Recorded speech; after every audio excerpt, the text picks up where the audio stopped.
Alright, in this video, I'm going to address this YouTube comment or YouTube question that was posted by user Karma Kavi. Okay, Karma Kavi.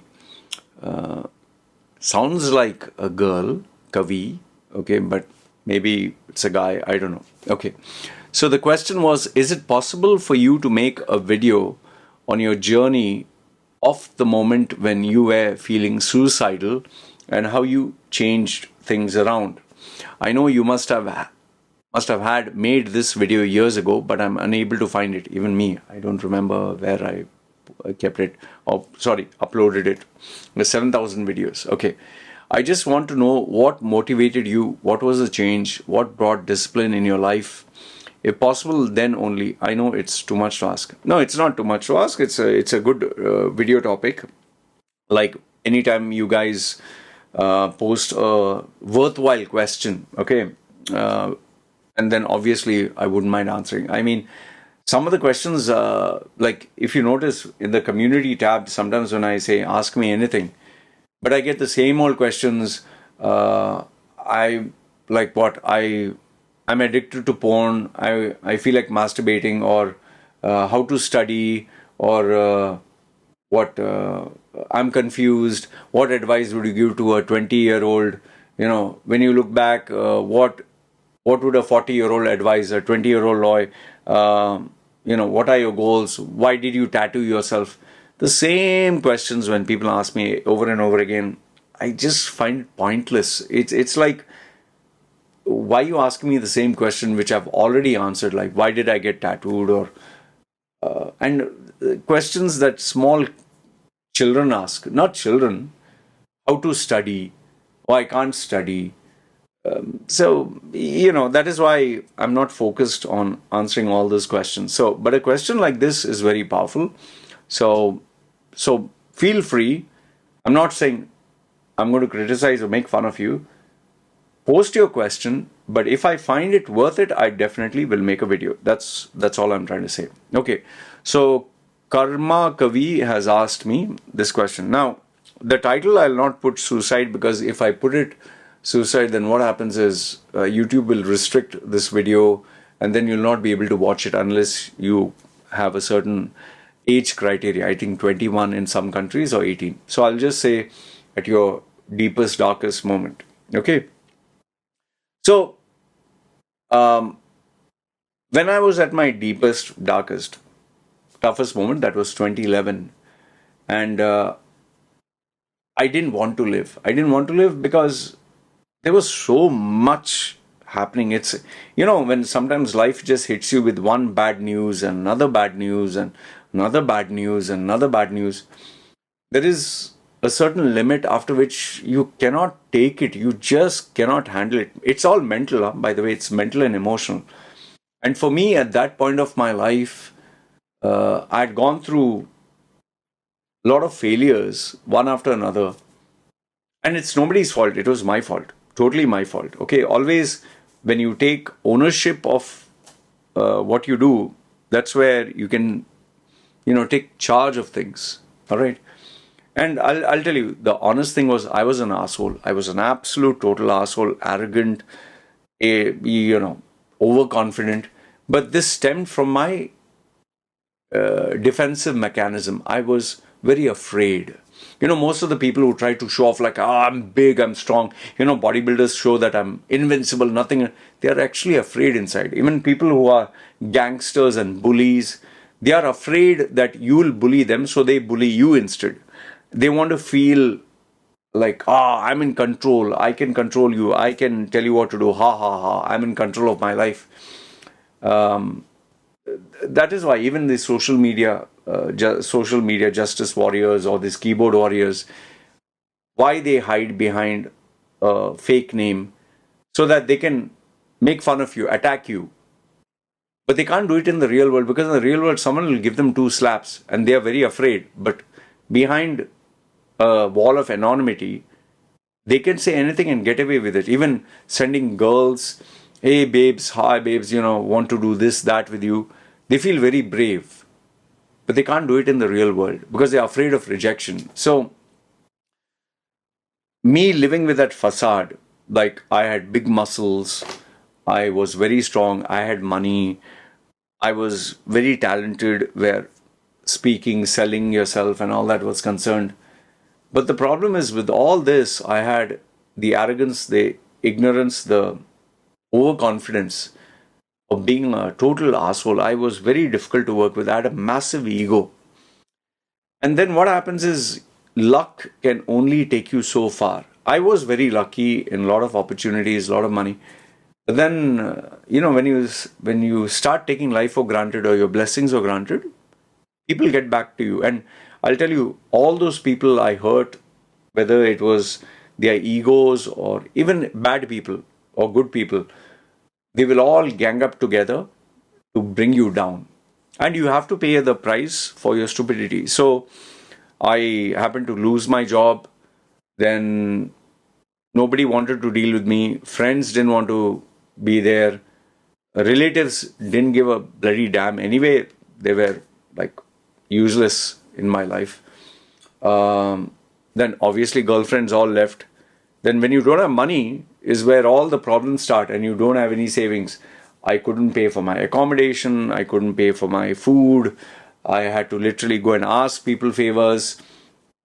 It was becoming very tough. You can show that you're strong, but how far can you fake it? And especially when no money is coming in and you have to pay money. So eventually I ran out of all those options, and then I couldn't even apply for a job because I had a tough time with the employer. That guy was doing fake degree certificates, and he not only cancelled my visa, but he wanted to make sure I'd never come back into the country because I had evidence against him to prove that he was selling fake degrees, masters, PhD, all those fake degrees, and I could expose him. So he wanted to make sure I'd never come back to UAE. So unbeknownst to me, he was making a criminal case on me so that I would be banned from entering UAE. And UAE was my home for, until that point, almost 30, 36 years. And even though I was an Indian passport holder, if I go back to India, I can never come back. He wanted it to be that way. And I didn't know anyone in India. And anyway, my relatives were not ready to help me. So you don't have a job. You can't get a job. You can't apply for one. All your contacts, connections are in UAE, and then you're kicked off to India. And in India, you don't know anyone. And in India, even there, I told you, as soon as I landed, that cab that I took, he wanted to rob me off. Took me to a dark gully, and there I was like ready to kill him or be killed because I had too much going on in my life here. So, and then you don't have friends, you don't have girlfriends, you don't have people who love you, you don't have people who care about you. Your mother and father literally put the phone on your face. And I was very vulnerable at that time. And then when the only relative that I had in Mumbai, my mother convinced him to make sure that he doesn't help me.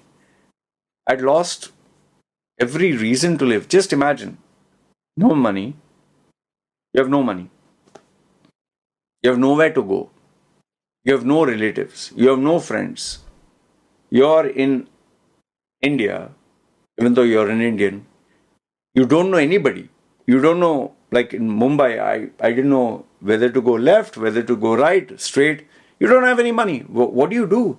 Where do you go? How do you survive? How do you get a job? Like, I didn't know what was where. Where will I stay? Where will I eat? And when you go through all the pain and suffering, and when you're at that stage, you begin to ask yourself, what do I live for? Why do I have to live? For whom do I live? How will I live? And, if you see my 2011 video, that video title, Loy Machedo Suicide 2011, I had put live, actual live, as it was happening because I thought that was going to be my last ever video. So, but then if you see that video, you know why I didn't jump, because that lady was there, old lady, and okay, I went in the train the following morning. But then when you're surrounded by people and things are happening, fine, you're a little active, you forget about killing yourself and all that. But when you're alone, later on, when you go home and you sit alone, like, think, I'm sitting alone now. Just for a minute, just think, I'm alone. Okay? You're in my place. There's no sound. There's nobody. You just have maybe your smartphone or a laptop. That's it. And there's nothing. You don't have money to, once again, no money for food, no money for this, no money for that. Where do you go? I mean, you wouldn't even want to see a video or entertainment or a movie. You just sit like this, like a vegetable, you just sit down. So then what changed? What flipped the switch? There's only so much you can cry.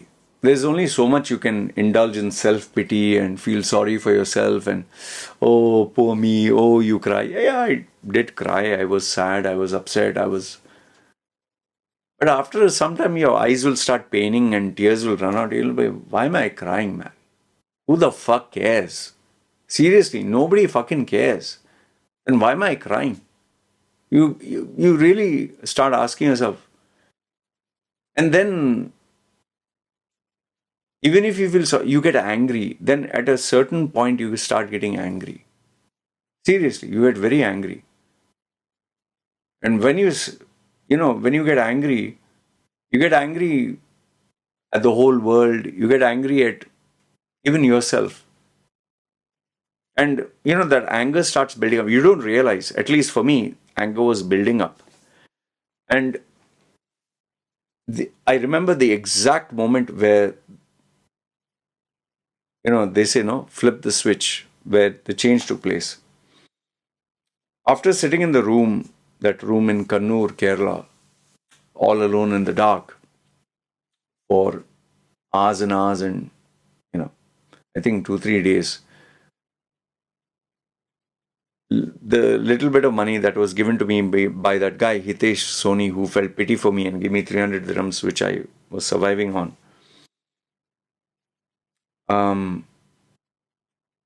I would go out, eat little food and come back. Okay.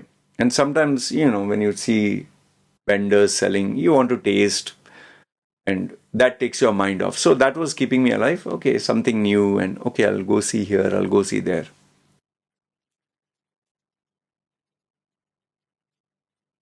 That was the only thing that was making me happy. So every time after sitting in the room all alone and getting tired of being depressed and sad and all that, I would take these rounds where I would go out, look at some shop, look at some vendor. And that was making me positive. Okay. And I'll tell you where it really made me positive was, I love books. Okay. I love reading books. But that time I had no access to any book because I was just with the bag that I was sent to India. All my books, everything was left in boxes in Dubai. And I didn't know how was I going to go back to Dubai. So I just walked around and lo and behold, I saw this near Kannur railway station. There is one new shopping mall that had opened. New one, brand new. Small one, not very big. 2-story. And lo and behold, I saw UAE Exchange. I was like, bloody hell, UAE Exchange is here? So I knew it had operations in India. B.R. Shetty, the now defunct billionaire. So I was like, oh, UAE, because I'm from UAE Exchange. So I just went there. It just felt like, just made me smile. And as I came to that UAE Exchange, inside was one bookshop. Okay, one typical Malayali store. Because remember, I'm in Kannur, Kerala. So it was a Malayali store. Most of the books, I went in, most of the books were in Malayalam, but there were some English books. And, that time I didn't have all these tattoos. I just had, I think, here and few tattoos. You can see the 2011 video, Loy Machedo. I was big, 125 kilo, big guy. So I looked like a WWE wrestler. So many people were staring. And when I came to the bookshop, he was like, oh, welcome, sir, welcome. He thought I was a foreigner, tourist. Like, yeah. And then I saw these books and I felt positive and I felt happy. And I remember buying the cheapest book just to get my mind off. It was a habit that I still have. Even though I didn't have money, I still bought the cheapest book. It was not much, 50 rupees or something, some pirated version, or cheaper copy of some, I don't know, I don't remember what book it was. So I just got this one book. I felt happy, could buy something, the little money I had. And then as I was walking, nothing else to do, walking, the road to that railway station is filled with a little bit of mud and, rain sometimes comes and all that. So it was, muddy, watery and all that. Okay, so I was carefully watching my steps as I was walking. And I still remember this. Out of the blue, suddenly from somewhere, this cow, okay, cow and this cow with this calf, with its baby, just suddenly came from somewhere, just walked. I was like, hey, what the fuck? Because I was looking down, no? So they just walked and I just tried to avoid it. And I don't know, it was a mother, I think it was a mother, suddenly lifted its tail, when they want to shit and piss, they'll just shit and piss anywhere.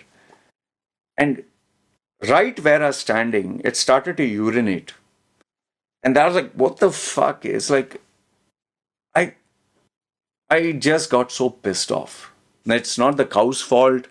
It was nothing like so bad or anything. And obviously, people are looking and somewhere laughing or whatever. And I was like, what the fuck is it? And then I tried to avoid that. And that, I don't know, that particular thing triggered an emotional response. I got very angry. I got very, very angry. I was like, what the fuck is this here? I don't have money to eat food. I'm living on whatever money that was given by that guy, Hitesh Soni. I don't know where I'm going to do. I don't know what I'm going to do. The only thing I'd eaten was, chakuli, no? If you're an Indian, you'll know this. It's a rice cracker. Chakuli, it's like, it's made like this round. It's like a wheat kind of a biscuit kind of thing, fried. And there was a tea that I had.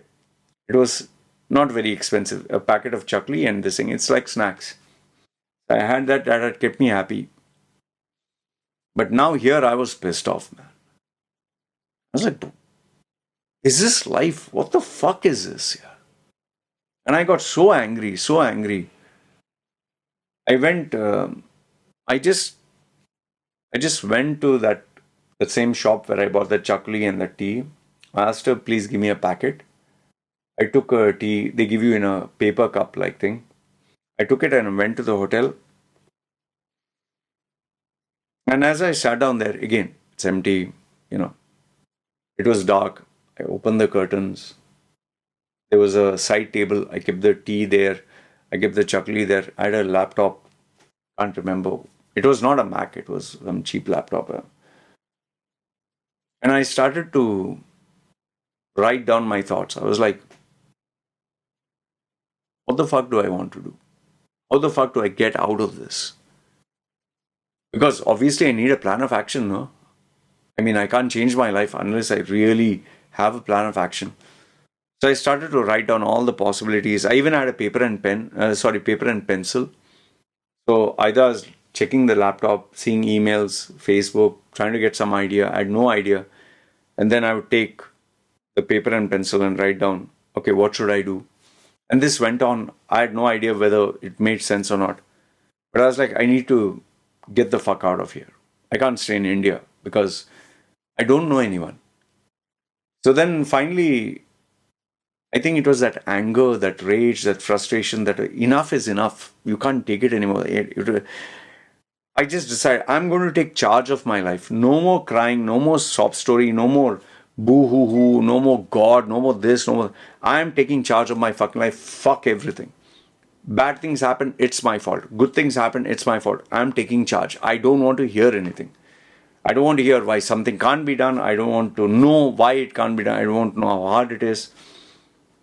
And literally from that frame of mind, I just started focusing on no more overthinking, rather just do. Every minute, every second, every hour, I would just do something to get better than where I was, whatever it would be. So, doing something better, putting a small progress, one step, maybe one step will not mean anything. But if you take one step 10 times, it's 10 steps. And then if you did 10 steps for one day and you do 10 steps every day, 10 days, it'll be 100 steps. So you'll be much better off than where you started. I didn't think of it that way. I was just like, every hour, I'm going to figure out a way to get better. I'm going to figure out. So I started making, through internet. That time, Facebook had just started calls on the MSN, the Messenger, Facebook chat. It had just started calls. So I was able to make a few calls and ask people, and I was just not ready to take no for an answer. I was so fed up and tired here. And you could say that that kind of thinking, that I'm not going to take no for an answer, I'll do whatever it takes to get a yes, to achieve my goal, to succeed, to change my life. Small steps, whatever it is. The end goal was come back to UAE. Okay, so what do I need to do? Call people, ask people for help, ask them to ask others, ask for money, ask for this, ask whatever it took. And one by one, I was able to move steps forward. And was it smooth? No. There were a lot of ups and downs. Sometimes a guy would say yes, then you'd back off. Sometimes they would say, yeah, I'll give you the visa. Then they would say, no, there is a ban in your this thing. There's a court case. I checked in the system. Then I would speak to my Emirati contacts, and some would take the call, some wouldn't take the call. Then finally, even after I got the ticket and the visit visa, while boarding the aircraft, I had a problem. And the guy said, you can't board the aircraft. I said, but I've been in UAE my whole life. We don't care. He was like, I don't give a fuck. You can't board the aircraft until we get a yes. I don't care even if you miss the flight. So it was crazy, man. It was crazy. But what made all the change was this anger, this rage, this,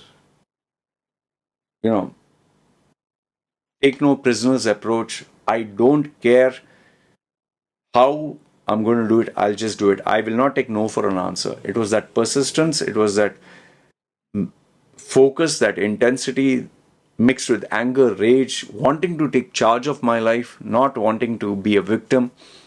That is what made all the difference. And that is how I was able to, make changes in my life. If I were to summarize, I'll just tell you this. You will also reach a point in your life where you'll just get fed up and tired. You'll be like, I can't take this shit anymore, You'll get fed up of crying. You'll get fed up of pity. You'll get fed up of being a victim. And finally, you'll reach a point where you'll scream, you'll shout, and you'll be like, fuck this, I'm going to take charge. And it's only when you decide to take charge of your life. Bad things happen, it's my fault. It rains, it's my fault. There was an accident, it's my fault. Market conditions are, it's my. If you take everything as your responsibility and you say, it's my fault, I'll make a change. I don't care. I will change this. Even if the market is bad, even if people say, I will change it. I will find a solution to this. I don't know what the solution is. I don't give a fuck. I'll take action. Just take some action. Remember, one step every day. 10 steps for the day. 10 days, 100 steps. 100 days, 1,000 steps. Then when you look back, you'll be like, fuck, I was there. See the progress. That's all I took. And this one step at a time approach is how I've reached here today. So it's not like all my problems have vanished. It's not like life is now, hey, rosy, rosy, happy, happy. I still have a lot of challenges. But this moment in my life, which flipped the switch, where I took complete charge of everything, where I was pissed off, where I was angry, where I channelized that anger, rage, frustration, everything, and I took charge. No more being Mr. Nice Guy. No more, oh, blaming others, everything me, good, bad, ugly, I'll fucking do it. And I even changed my rules, I changed my values. I said, there's no good, there's no bad. Even if I'm not recommending you to do this, even if I had to sleep, have sex just to achieve my goals, I was ready for that. Because I was going to achieve success no matter what. I didn't give a fuck. Only thing is, wouldn't do anything like a mafia or illegal or hurt someone. Means, like, underworld, drugs and this and that. Apart from that, everything else was fine. And that's how I reached where I am. So this is what I wanted to share with you. Since you asked me the question, I hope Karam Kavi just has answered. And yes, thank you for taking me back down memory lane and making me realize where I was to where I am today. And the same approach of wanting to take charge of my life, hold no prisoners approach, making sure that I get a solution is what helped me lose like 50, 60 kilos body weight, get my finances back on track, get my clients, build my brand, achieve the success. And this is why I am where I am today. Hope this answered your question. Good, bad, ugly. Let me know your thoughts down below. And yeah, if you have questions like this, feel free. These are good questions. All right. You guys take care. It's me signing off.